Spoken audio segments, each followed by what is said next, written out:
Podcasting from Dallas, Texas. I am Shireen, and this is the Yumlish Podcast. This episode of the Yumlish Podcast is made possible by Anchor. Anchor is a free and easy way to create a podcast. Their creation tools allow you to record and edit your podcast right from your phone or computer. Anchor also distributes your podcast for you, so it can be heard across Spotify, Apple Podcasts, and many more. It's everything you need to make a podcast all in one place. Download the free Anchor app or go to anchor.fm to get started.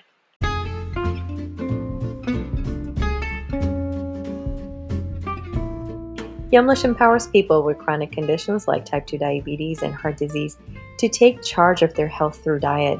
And this podcast is created to amplify the voices of patients, health professionals, employers, and community members who are working to reduce the risk of these chronic diseases and put your health first.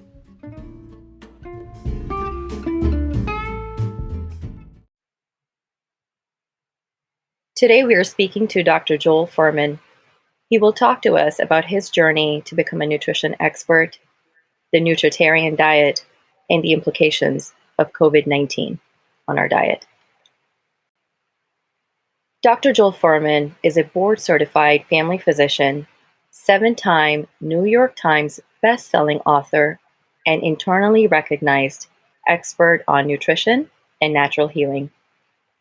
He specializes in preventing and reversing disease through nutritional methods. Welcome, Dr. Fuhrman. Thank you. Great to be here. So, Dr. Fuhrman, jumping right in, I'd love to learn a little bit more about your background, what led you to become a physician and then become a nutrition expert. Well, when I was younger, I was on the world figure skating team. I was second in the United States in pairs skating with my sister in 1973. And then, so we were busy on the international ice skating circuit, competing and training all day long. And we ate very healthfully then to try to not get sick and maximize our performance and stamina. And my father also was sickly and overweight when I was young, and he brought a lot of health and nutrition books into the house and changed his diet and got healthier and lost weight. And so I always was brought up with the knowledge that nutrition played a large role in people's health. And then through my exposure, I realized through reading and interest, even when I was in my late teenage years and early 20s, that people didn't have to get high blood pressure, heart attacks, diabetes, that they're a result of nutritional ignorance and nutritional folly, and that mostly we could wipe out these diseases through nutritional excellence.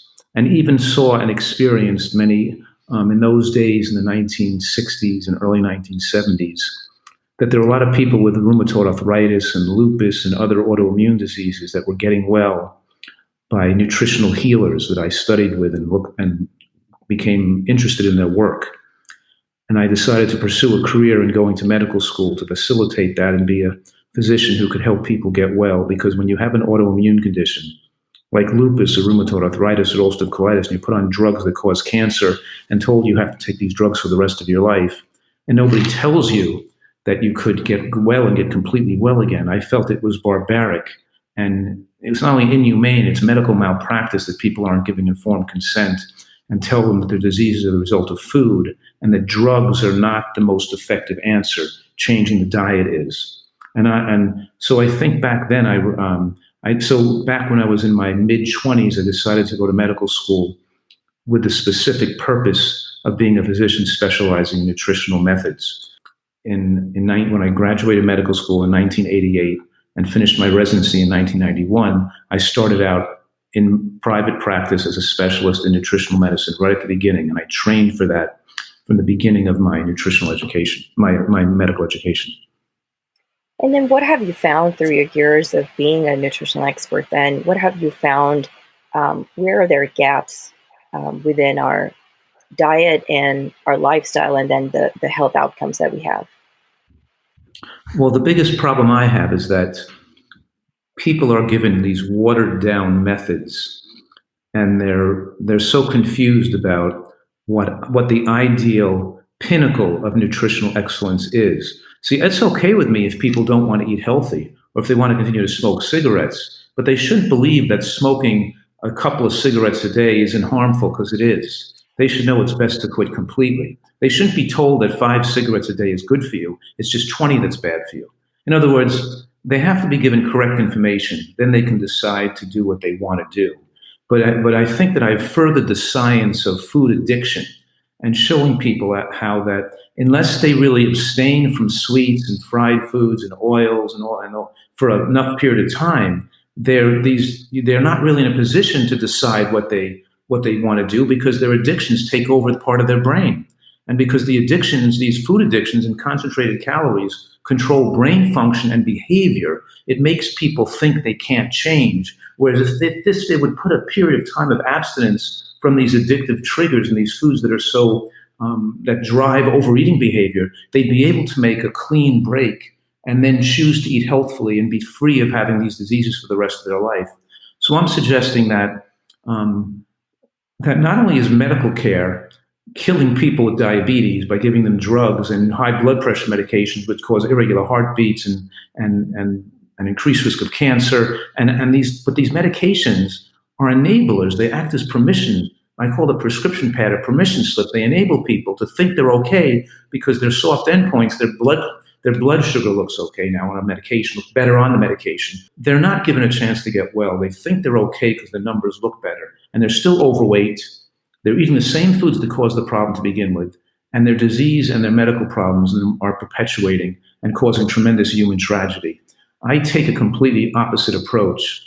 I'm saying that there's no such thing as a healthy overweight person, number one.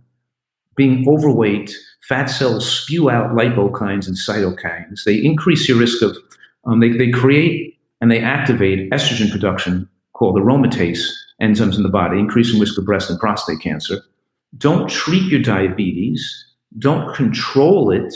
Get rid of it completely if you have type 2 diabetes. If you're not becoming non-diabetic, you're not getting proper care.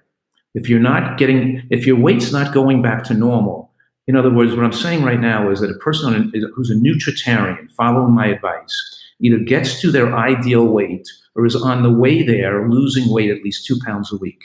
If you're not losing weight at 2 pounds a week and you're overweight, then you're not following the right diet, and you're not on a Nutritarian program. Because it takes 2 pounds a week of weight loss for the body to get rid of insulin resistance. So what I'm saying is that I want to give people the opportunity to realize they can get totally well and recover from autoimmune conditions like lupus and rheumatoid arthritis and Sjogren's syndromes and even asthma. And I want to tell people with diabetes and heart disease and high blood pressure and high cholesterol, they can get completely normal again without medications. And I'm not going to give, and my niche and my goal is not to make people think it's okay to eat the foods they're eating now and stay sickly and overweight because they're given wrong information and they think that this is too difficult, or that they're not going to enjoy their life sufficiently, or it's too hard to eat this healthfully to get these type of results. And I'm also out here to instruct people that those myths are hurting people. This is not difficult to do. You can make it taste great. And once you do this long enough, you prefer eating this way to your prior diet. So you mentioned the Nutritarian diet, and you coined that term. I want to dive a little bit more into what that diet is, what all does it entail, and sort of how do people respond to it? What are some of the success stories out of it? Sure. Well, the word Nutritarian refers to a diet that's not only have a high amount of micronutrients, and of course micronutrients do not contain calories. They're vitamins and minerals and phytochemicals and antioxidants. And the American diet is ubiquitously micronutrient deficient. Americans are eating way too many calories, and calories are called macronutrients. They're made up of fat, carbohydrate, and protein. And what I'm saying right now is that Americans eat way too much fat, way too much protein, and way too much carbohydrate. Americans are consuming almost double the amount of calories humans need, maybe or 500 calories a day, and those extra calories create disease. In other words, it's the extra calories your body doesn't need that feeds your doctor and causes all these medical problems. But it's the micronutrient deficiencies that allow the body to become a calorie-consuming monster. You can't control your appestat when you're not sufficiently fed with sufficient micronutrients. So by tweaking the micronutrient density of the diet, by choosing high micronutrient foods, we can get people to desire less calories naturally. So a Nutritarian diet is based on eating a diet that's plant-rich, a lot of these high nutrient plant foods that also have a lot of high density of phytochemicals and antioxidants. And I use that acronym GBOMS, and they stand for greens, beans, onions, mushrooms, berries, and seeds. So green vegetables, we're talking about eating raw green vegetables and salads, and cooked green vegetables like Brussels sprouts and broccoli and artichokes and zucchini and string beans. And so we're talking about using both types of vegetables and eating, onions and scallions and garlic, and eating mushrooms in your foods, and, making soups out of beans and stews with tomato sauce, and also having, berries and low sugar fruits, which extend human lifespan. And of course, seeds like flax seeds, chia seeds, sunflower seeds, sesame seeds, which have powerful effects, which we could talk about the details of any of these foods.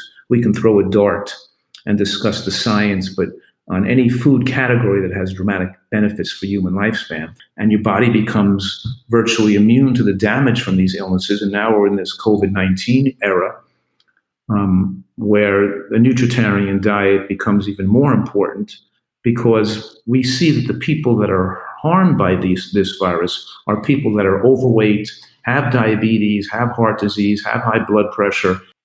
Conventional medical care is not the answer to what's ailing us.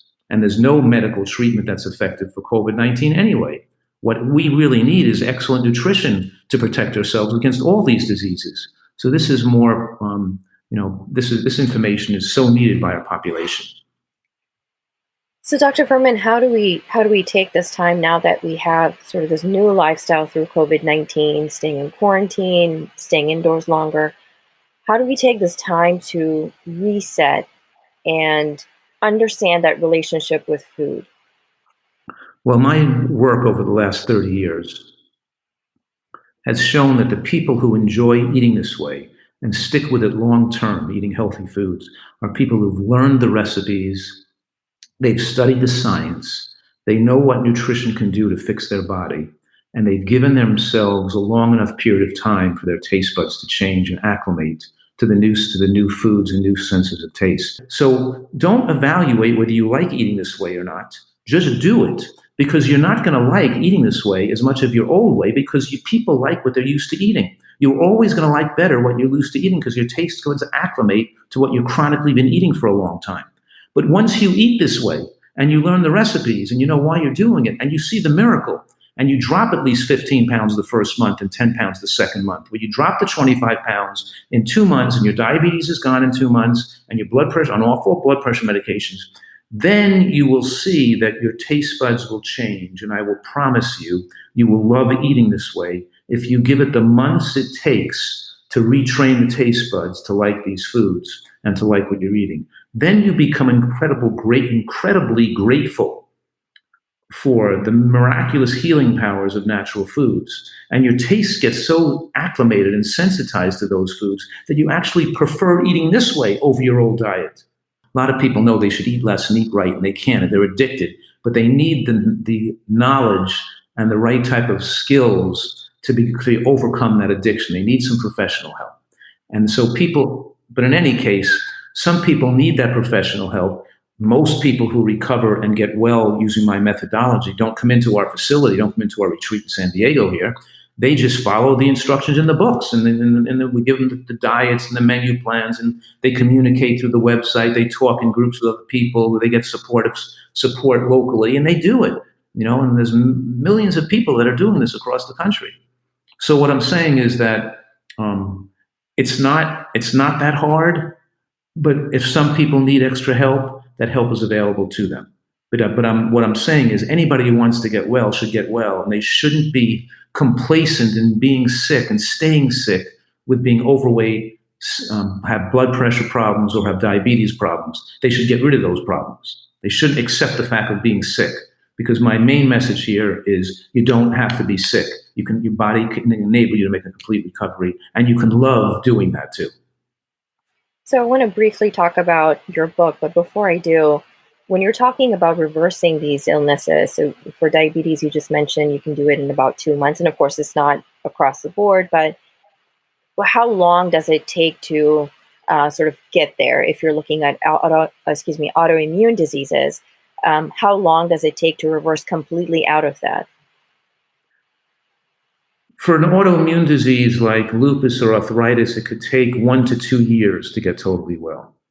So sometimes we see it, we use some vegetable juicing to get their levels of nutrients up higher so we can start to see improvements within 3 months with those people. We usually take 3 months before we start lowering medications a little bit because we want to get the levels of nutrients very high. And then over a 3 to 6 month period, we see tremendous improvement. But some people require longer periods than that to be able to take off medications completely and be free of symptoms. It depends on the severity of the autoimmune condition. The more severe cases, and they've been on medications longer. But multiple sclerosis reverses pretty quickly too, usually within a year. MS gets well pretty quickly.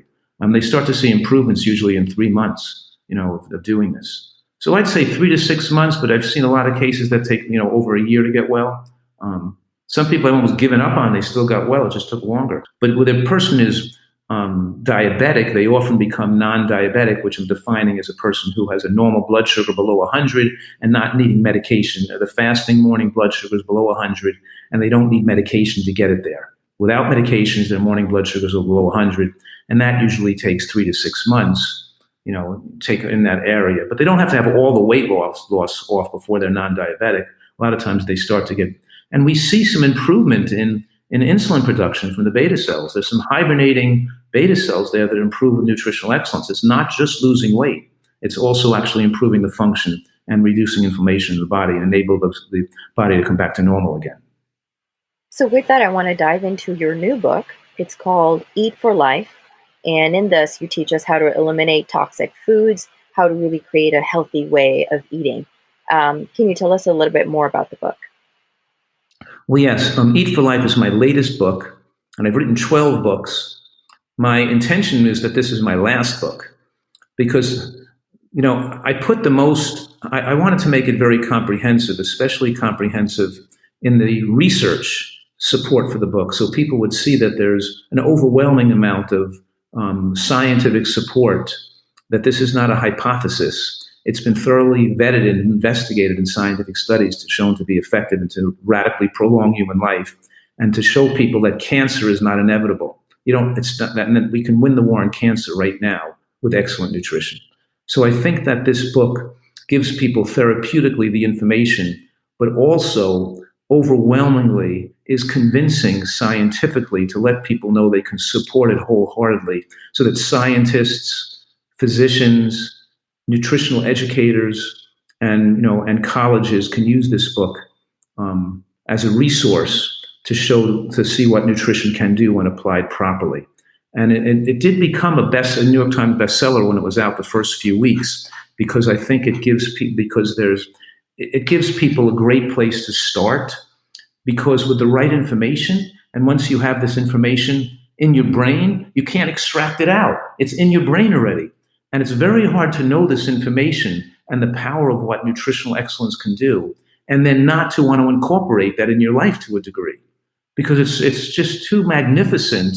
And I think it can make us feel more grateful, not scared, not fearful, but more grateful of the aesthetic beauty and miraculous ingenuity of the natural world, that inside of food, real food, is the ability to keep ourselves well. And we don't have to be fearful of getting COVID-19 if we're in good health. We don't have to be fearful of having a heart attack, and we can keep physically active. We don't have to be fearful of getting dementia. So I think this book is so important because it gives you the path to take when you're sick with confidence and predictability. And there's so many case studies of people in the book and how they've gotten well from multiple sclerosis, lupus, asthma, ulcerative colitis, testicular cancer, breast cancer. There's all these cases in the book to show how the people had incorporated this, how they learned about it, and then what happened to reinforce and give people the support that they need in this time today. So with that, Dr. Fuhrman, we're toward the end of the episode. I'd like to close with learning more about your work. How can people connect with you? Where can they go? Website, email, to learn more about your work? And then also, what are quick things that they can do that they can jumpstart their health with today as they're listening to this? Thank you.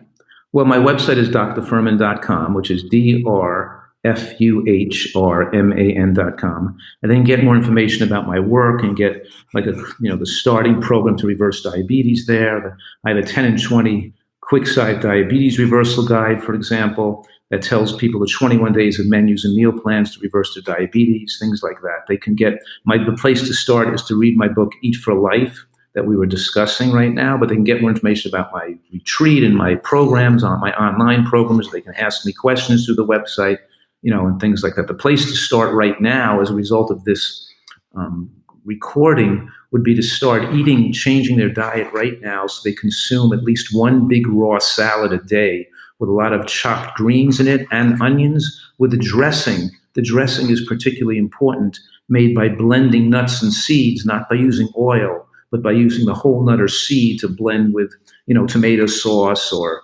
an orange or to add vinegar to that. In other words, we have these great salad dressings. I have more than 1,500 recipes on my website, but in any case, to use a healthy dressing on a salad every day and then make a big bowl, a big pot of vegetable bean soup with mushrooms and onions in it, with greens and veggies and mushrooms and onions, and have that salad and vegetable bean soup and a piece of fruit for lunch. In other words, the place to start is a nice hearty lunch, and their lunch should be a big chopped salad with lots of greens in it, a bowl of vegetable bean soup, which they can make on the weekend and eat the same soup for 5 days straight, and a piece of fruit for dessert. If everybody in America started by changing their lunch to salad, soup, bean soup, and a piece of fruit, we'd see a tremendous reduction in deaths immediately, because we need those nutrients in our bodies for our immune system to function normally. Great. With that, thank you so much for your time, Dr. Fuhrman. It was a pleasure having you on. My pleasure. Best of health to you and, of course, all your listeners.